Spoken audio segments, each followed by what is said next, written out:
Digital Loom, weaving epic 3D stories. Ever wonder what happens when the most unexpected hero steps up to save the day? Well, gather round, because this is the tale of Barnaby, the dorkiest bunny in Buttercup Glade, and his incredible adventure.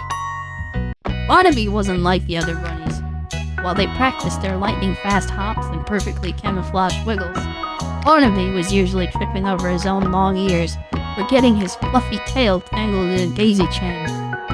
His best friend, a wise old owl named Professor Hoot, always said Barnaby had a heart bigger than his floppy feet, and today, that heart was about to be put to the ultimate test.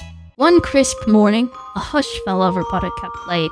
The Whispering Willow, the oldest and wisest tree in the forest, was fading.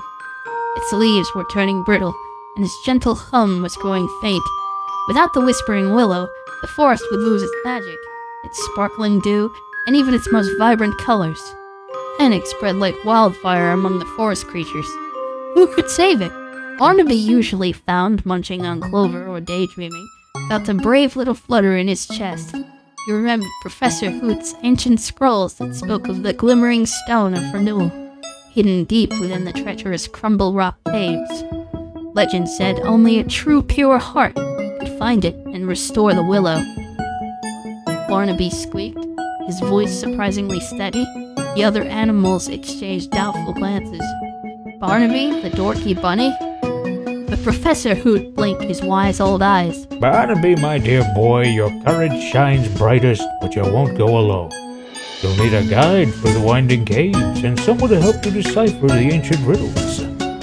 Suddenly, a tiny agile squirrel named Squeaky, known for her sharp eyes and even sharper wit, scampered forward. I'm in! Someone has to make sure Barnaby doesn't get lost in his own shadow.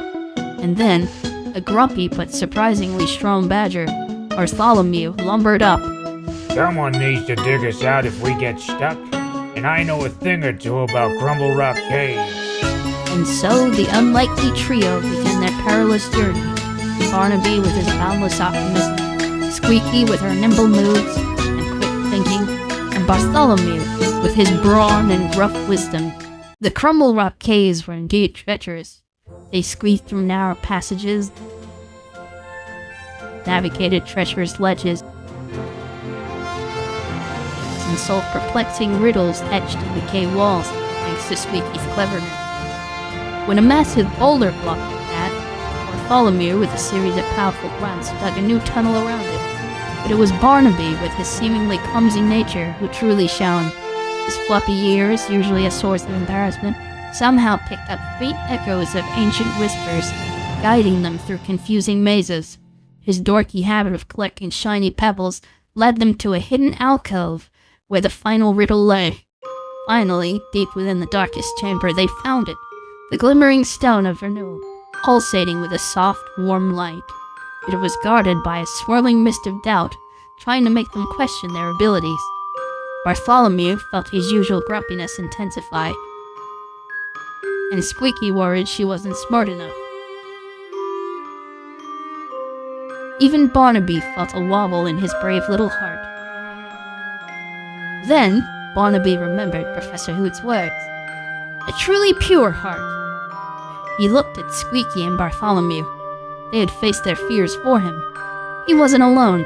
He reached out a trembling paw, and as he did, Squeaky grabbed his other paw, and Bartholomew placed a reassuring pull on his bag.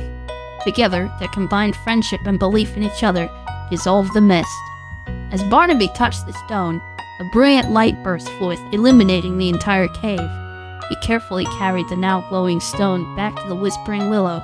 As he placed it at the tree's roots, the willow shimmered, its leaves unfurled, and its gentle hum returned, stronger and more vibrant than ever.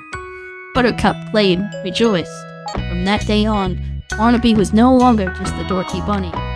He was Barnaby the brave, Barnaby the hero.